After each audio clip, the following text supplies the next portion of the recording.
Hello everyone, welcome to RS3 classes. Student, हम लोग science की क्लास करेंगे। ये पार्ट 2 है। इसके पहले एक पार्ट और दे दिए थे, तो ये सब मोस्ट इम्पॉर्टेंट है स्टूडेंट। जो आप सबके आगामी एग्ज़ाम है उसके लिए बहुत ही यह हेल्प पहुंचाएगा क्लास। तो ये जो बार बार प्रश्न एग्ज़ाम में पूछे गए हैं साइंस के प्रश्न, तो उन्हीं सब प्रश्नों की श्रृंखला है। आप लोग इसे ज़रूर देखिएगा। और स्टूडेंट, आप लोग मेरे क्लास को लाइक, सब्सक्राइब, शेयर, कमेंट ज़रूर कर दिया करिए। तो चलिए क्लास स्टार्ट करते हैं स्टूडेंट। सबसे पहला प्रश्न हम लोग देखते हैं। हरे फलों को कृत्रिम ढंग से पकाने हेतु प्रयुक्त गैस है, तो कौन सा गैस है जो हरे पौधों को कृत्रिम ढंग से पकाता है? तो एसिटिलीन है। एसिटिलीन यह क्या है? यह हरे पौधों को कृत्रिम ढंग से पकाने के लिए इथिलीन का प्रयोग किया जाता है। यह मतलब इसे वृद्धिरोधक पादप हार्मोन्स भी मतलब कहते हैं। और आगे अगला प्रश्न हम लोग देखते हैं। निम्नलिखित में से कौन सा रक्त के हीमोग्लोबिन के साथ अनुत्क्रमणीय संश्लिष्ट बनाता है? तो कौन बनाता है? तो कार्बन मोनोऑक्साइड। कार्बन मोनोऑक्साइड को क्या कहते हैं? तो CO से इसको प्रदर्शित करते हैं। और यह हीमोग्लोबिन के साथ संश्लिष्ट अनुक्रमणीय बनाता है।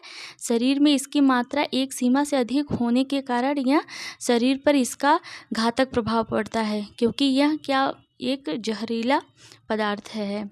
तो इसे आप लोग ध्यान रखिएगा स्टूडेंट। और अगला प्रश्न हम लोग देखते हैं। दूध उदाहरण है, तो दूध किसका उदाहरण है? दूध एक पायस का उदाहरण है। दूध एक पायस का उदाहरण है।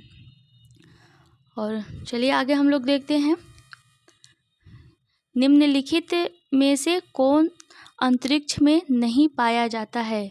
तो कौन अंतरिक्ष में नहीं पाया जाता है, यह आप सभी को बताना है। तो ब्रिटल स्टार यह अंतरिक्ष में नहीं पाया जाता है। बाकी पल्सर और ब्लैक होल और क्वासर यह सब अंतरिक्ष में पाए जाते हैं। तो इसका आंसर क्या हो जाएगा? तो ब्रिटल स्टार। और अगला प्रश्न हम लोग देखते हैं। अग्न्याशय को पाचक रस के उत्पादन के लिए उत्तेजित करने वाला हार्मोन से निम्न में से कौन है? तो कौन सा है आप सभी को बताना है। तो सेक्रेटिन है। सेक्रेटिन है। और आगे हम लोग देखते हैं। यह क्या होता है स्टूडेंट कि अग्न्याशय को पाचन रस के उत्पादन के लिए उत्तेजित करने वाला यह हार्मोन सेक्रेटिन है, जिसके मतलब फलस्वरूप अग्न्याशय से 5 अग्न्याशयी रस जैसे कि एमाइलेज, ट्रिप्सिन, लाइपेज, माल्टेज एवं रेनिन का श्रावण होता है। और इसमें क्या होता है कि मतलब कि जो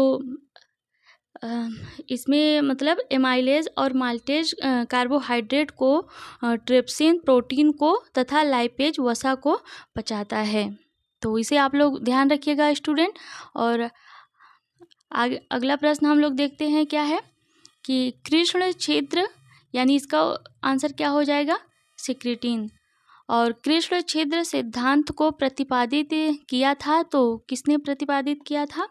तो एस चंद्रशेखर ने। और अगला प्रश्न हम लोग देखते हैं। खाद्य पदार्थों की परिरक्षण हेतु निम्नलिखित में से कौन सा प्रयुक्त होता है? तो कौन सा प्रयुक्त होता है? तो बेंजोइक अम्ल।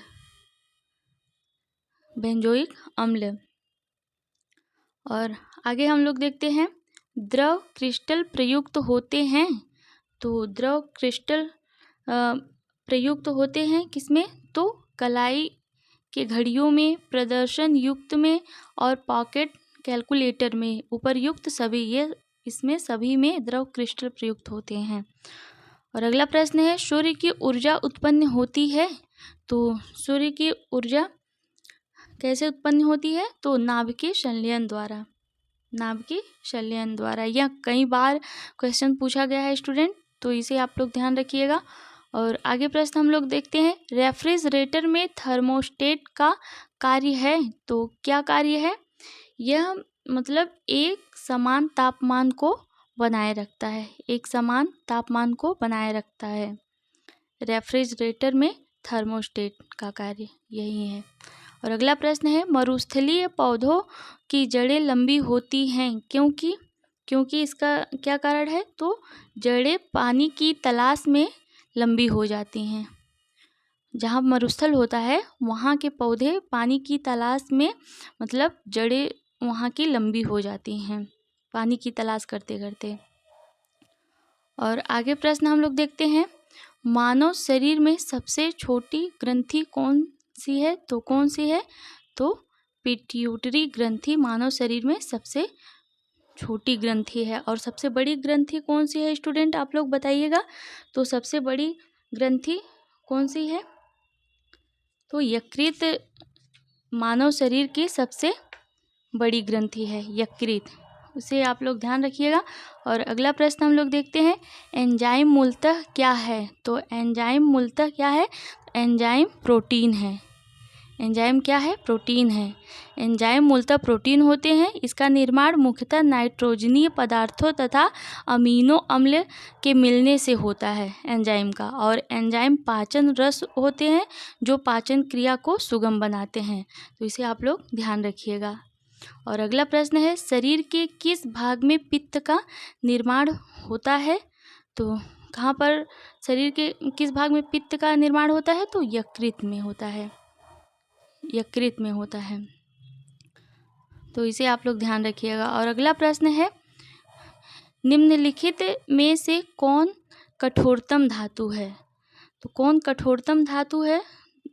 वैसे तो सबसे कठोर धातु कौन सा है? तो हीरा है, हीरा है, लेकिन ऑप्शन में नहीं दिया है।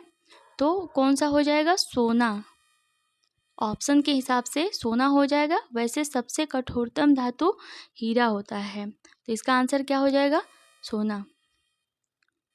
और आगे प्रश्न हम लोग देखते हैं, परमाणु के नाभिक में होते हैं। तो परमाणु के नाभिक में क्या होता है? तो प्रोटॉन और न्यूट्रॉन होता है, प्रोटॉन तथा न्यूट्रॉन होता है। और अगला प्रश्न है, धातुओं के टुकड़े को टांका लगाने वाला मिश्रण होता है।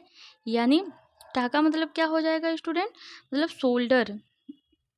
तो क्या होता है? तो टीन और शीशा, टीन और शीशा। और अगला प्रश्न हम लोग देखते हैं, निम्नलिखित में से कौन एक कीट के शरीर से निकला स्राव है? ये स्राव है स्टूडेंट।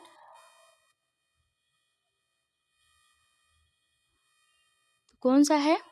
तो क्या हो जाएगा इसका आंसर? लाख जो होता है यह कीट के शरीर से निकला हुआ एक स्राव है। और अगला प्रश्न हम लोग देखते हैं, हवाई जहाज के ब्लैक बॉक्स का क्या रंग होता है?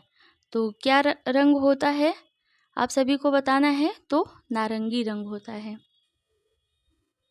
ये भी क्वेश्चन पूछा गया है स्टूडेंट एग्जाम में। और कार्य का मात्रक क्या होता है? कार्य का मात्रक आप सभी लोग जानते भी होंगे। तो क्या होता है? जूल होता है कार्य का मात्रक। और वाट किसका मात्रक है? वाट शक्ति का मात्रक है, जैसा कि आप लोग जानते हैं। और वाट शक्ति का मात्रक है। और डाइन किसका मात्रक है? तो बल का मात्रक है। इसे भी आप लोग ध्यान रखिएगा। और रेडान का प्रयोग किया जाता है। तो रेडान का प्रयोग किस लिए किया जाता है? तो यह रेडियो तरंगों द्वारा वस्तुओं की उपस्थिति तथा अवस्थिति ज्ञात करने के लिए रेडान का प्रयोग किया जाता है। और 22 क्वेश्चन है, हीरा चमकदार दिखाई देता है। तो हीरा चमकदार दिखाई देता है किसके कारण? तो सामूहिक आंतरिक परावर्तन के कारण हीरा चमकदार दिखाई देता है। और अगला प्रश्न हम लोग देखते हैं स्टूडेंट, पोलियो का वायरस शरीर में प्रवेश करता है। तो कैसे शरीर में प्रयोग करता है पोलियो का वायरस? तो दूषित भोजन तथा जल से। और न्यूट्रॉन की खोज किसने की थी? तो आप सभी को तो पता ही होगा। तो न्यूट्रॉन की खोज चैडविक ने किया था, चैडविक ने। और सापेक्ष आर्द्रता नापी जाती है, तो सापेक्ष आर्द्रता किस में नापी जाती है?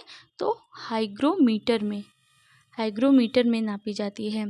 लैक्टोमीटर में किसका आर्द्रता नापी जाती है स्टूडेंट? आप लोग ज़रूर कमेंट बॉक्स में लिखिएगा। तो ये 25 क्वेश्चन थे स्टूडेंट साइंस के। तो इसे आप लोग 1 से 2 बार ज़रूर रिवीजन कर लीजिएगा, क्योंकि ये सब क्वेश्चन बार बार एग्ज़ाम में पूछे गए हैं। तो अगर पसंद आए मेरी क्लास तो लाइक, सब्सक्राइब, शेयर, कमेंट ज़रूर करिएगा। Thank you.